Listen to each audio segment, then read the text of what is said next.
Welcome back to another video. This video is a power washing video. Now, I am recording this after I've done everything. Well, I still have some power washing left, but this is all we're going to do today. We are already on hour 3 of power washing. If I do any more, my hands won't stop shaking. So we've got the Ryobi 2000 PSI premium electric power washer that we use here. However, the vast majority of power washers all will follow the same instructions, and there's two main big important parts, and then the rest of it is power washing techniques. We'll go over the best ways to keep things clean, kind of some helpful different tips for power washing. This is actually kind of a short video in comparison to the cleaning of everything video, but without ado, let's get right into it. So the first tip is a rather basic one, and I'm using this right here because obviously the pool's closed. You don't want to use this. You don't want to be power washing during days. I feel like that's kind of stupid, like an easy, stupid thing, but do not power wash while there are people in the pool. You want to give plenty of time for the chlorine to kill any, leftover ickies that falls into the pool. But again, that being said, we'll go into technique later, and if you're using the proper technique, you won't be you'll be getting very little debris in the pool. But the first thing that you want to make sure is that your outlets and your power outlet and your plug for your Ryobi are away from all sources of water. This is up here hanging. There is no water that's going to be getting anywhere near this. So that is suggested tip number 1. Now, suggested tip number 2 is to get one of these adapters that goes into or on the end of your hose. And so this allows you to turn off the water while not needing to turn off the water over there. It just lets you get it over on this side, which is extremely useful because, as we have said in our other video, the water being in the hose stops it from crimping and stops that, because that once you crimp a hose, it's extremely easy for it to crimp again. And so if you keep all of the water inside of it, you'll see, right, like over here, for example, we have a loop that's not crimping because there is water flowing through it, just like over there, which is extremely, extremely helpful. And so this is in the off position for me. And so you'll see if I undo this, and then so we go over here, there we go. So extremely useful, highly, highly, highly suggest get one of these for the end of your hose. And now the other thing that we're going to make sure is we're making sure that our power is off. I mean, honestly, we just want to unplug it at this point, but make sure that your power is in the off position. Okay, so it's actually kind of good that I'm doing this backwards so I can show you the way to properly put your electric cord back, or at least the way that I do it. I'm sure, I mean, there's like marine divers and airmen that helicopter jumpers and all these guys that are like, do this around with the arm thing and bomb, and then you put it through. Hey, if that's what you want to do, Google that. It's very good. I know that what I'm going to do is the not suggested way of doing this, but I'll show you what I do to make it kind of a little bit easier.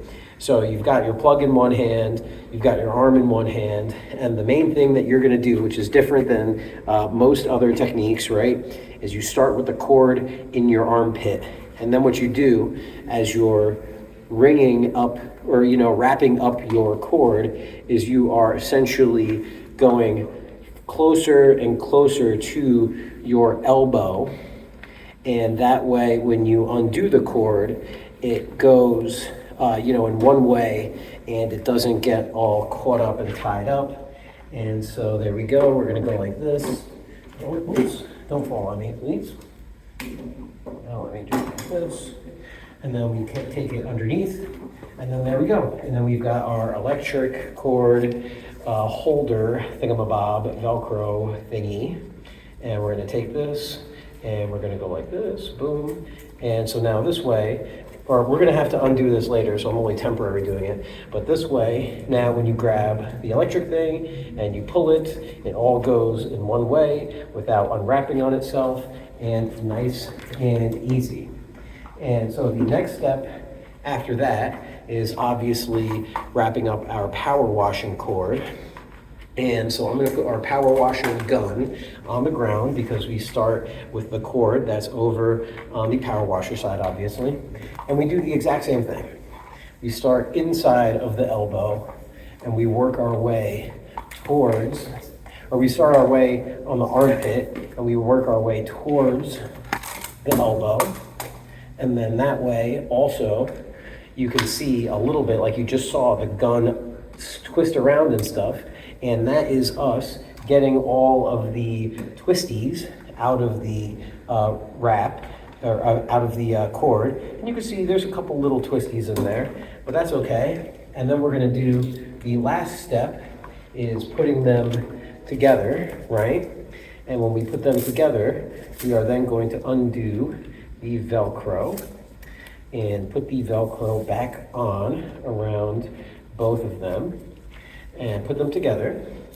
And then, so we've got the Velcro just like this, right?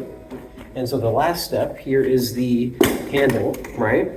So we're gonna take it, put it right near the handle, and then bada bing, put it through the handle, and just like that. And then we can put the gun part of it right here. And there we go. All set for use.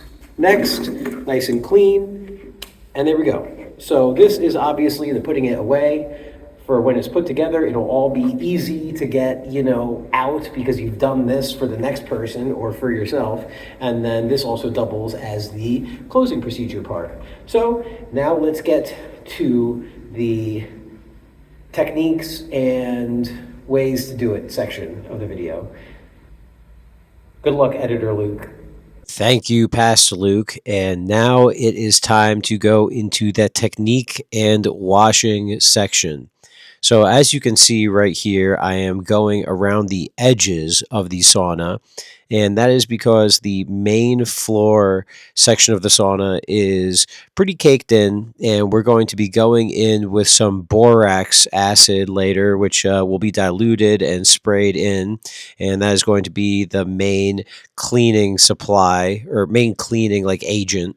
But until then, we're going to work around the edges, and you'll see that when I power wash, work around the edges, I get everything, pooled up, like, the dirt and the water. I get that all pooled up because if the plumbers and if the people who did the sauna did their job correctly, obviously there should be a slight drainage flow into the middle. Unfortunately, our sauna does not exactly have the best drainage, and that's why you can see I end up pushing everything out with the power washer. So, and you'll get a better angle of this in a second, but after I get everything around the edges, which is traditionally and how it played out in our case, much easier to clean because it's not caked in as much, because people aren't sitting as much in the middle and the dirt doesn't pool up around the drain but not exactly gets pushed out, which is this case. But you see, boom, you see how right there I'm pushing the water out. Here's another example we'll go over. So after I clean everything and I've got it ready, then with the power washer, I push it out the door into the grate that is outside. And like I mentioned as well, from this angle, you get a better view of how the water doesn't exactly drain perfectly and kind of pools around outside, which is why the sauna floor is so caked in, because it doesn't have proper drainage. But that's okay. I mean, nothing's perfect. I mean, what am I going to do? I can't really take the whole sauna, apart or anything like that. I can just clean it to the best of my ability. So again, you can see from this angle, I'm doing the outside edges of the sauna because the middle is pretty caked in. And then after I get that, I take it and I push it out. So you can, when you're power washing, you can see how there's different pools of water in different areas, and then literally just taking that and pushing it out. And something that you can see as well, is the technique is to make small strokes side by side, and I'm doing my best to keep the hose, maybe, I mean, maybe that's what, maybe like 4 inches off the ground, something like that. There's different power washing nozzles that can affect the stream and affect the pressure. Something that you want to make sure of is you're not over pressurizing with the power washer. I mean, this is 2000 psi, so it's a pretty decent strength, but it's not 5,000 or a 10,000. But basically, you don't want to be turbo pressurizing it, because then you're going to actually take the grout and push it out of the out between the cracks, which is obviously not what you want to do, because then you're going to have to re-grout all of the tiles, and that is a rather expensive process, because plumbers are not known to be cheap. And so now this next section, importantly, you'll see how I'm standing on the edge of the pool and I'm power washing inwards. And that is because we don't want all of the icky, gross, gunky stuff to go into the pool. There will be stuff that goes into the pool. It gets killed by the chlorine. That's part of the reason why I do this at night, so that the chlorine has plenty of time overnight to break, to kill and to chemically sterilize anything that can fall in there. And something that you do afterwards, after all of this is done, is you do vacuum the pool after this is all done, to get rid of any dirt or any grime that is clean, but it's still physically there. And here's an upshot look, or up close shot look.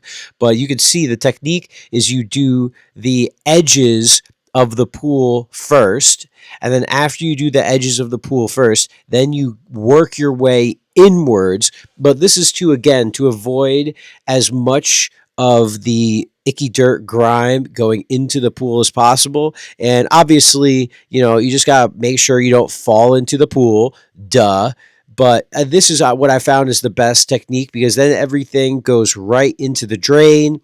Everything, you don't have to worry about any drainage issues, because you're pushing everything into the drain. It's rather simple, kind of common sense, or I would think, but it's just something that want to make sure to note, because it is very much the little things in life.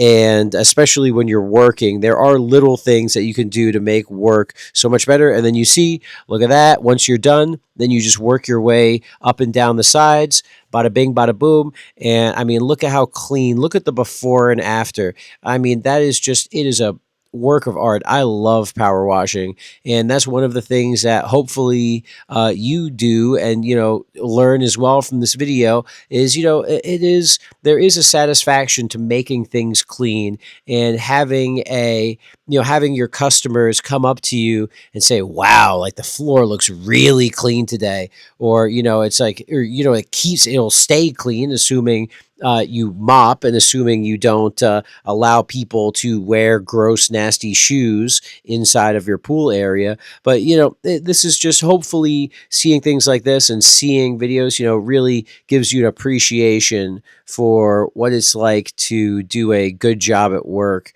And hopefully your customers as well will come up to you and give you props and tell you how much they appreciate you. And so now we've done the outside of the pool side edge, I guess you could say. And now we're going to work on the wall side. And so again, just wanted to show you right there. That was a very quick, another example of, if you have a knot in your power washing hose, the best thing to do is to just pull the knot, not pull it like tight, but work your way up and let the power washer gun spin around naturally as you work that knot out of the hose. And so after that, we're going to obviously power wash, get inside of the area. I'm not going to move any of this stuff, but I can just get in there, no problem. And afterwards, when you're done, you take the hose without the power wash nozzle, and you just put the hose behind the crack, and the water from the hose moves everything out into the grate. Nice and clean, baby. I mean, and then this one for the wall side, it's much simpler. You don't have to worry about stuff going into the pool as much, and you could just power wash right into the grate. But so these are just some techniques and some advice, and just to show you some examples of what it looks like when power washing. And hopefully, this is all making sense, and hopefully, you can apply some of these techniques and everything to your pool and cleaning at your pool. Thank you very much for watching. I'll see you in the next one.